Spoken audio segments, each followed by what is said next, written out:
Hi, I'm Brian Comer with Tobias and Comer Law Firm, and I'm joined again today by Senior Trooper Richard Ursick. Trooper Ursick, I appreciate you coming out. Thank you. We're here today talking about water safety, and particularly it seems that here on the water, on the Gulf Coast, there's been a higher number, I've seen, of people on paddleboards or kayaks or other non-motorized vessels using the water. Is that what you've seen too? We have seen an increase in those sports, yes. I think a lot of people might have a misconception about it. I know I did. Do those non-motorized vessels count as a vessel for your purposes under Alabama law? They do. All right, and so because of that, are there requirements for operators of paddle boards and kayaks in those non-motorized vessels?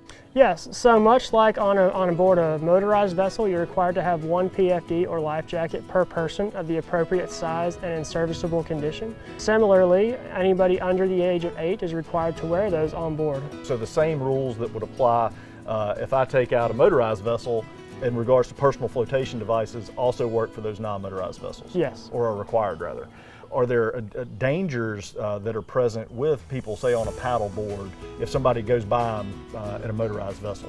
So you have we talked about hazardous wake or wash earlier. We do have that where a motorized vessel will come past, and because they're so low to the water and sometimes not the most stable, we do see people that capsize and go into the water. Sure, and I think a lot of folks maybe didn't understand that, hey, I'm supposed to be wearing a life jacket or at least have one available, and is that why? Yes. Okay. What about if somebody decides, you know, I'm enjoying it, being out on my paddleboard or kayak, I want to stay after the sun goes down. Are there additional requirements for people in those conditions in the non-motorized vessels?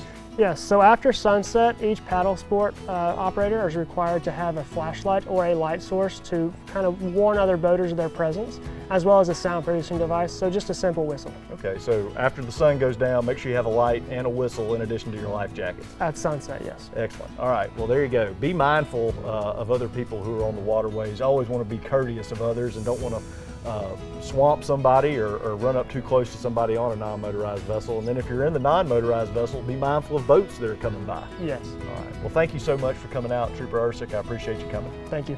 If you want more information on boating safety tips such as these, you can check us out on the web at tobiascomerlaw.com.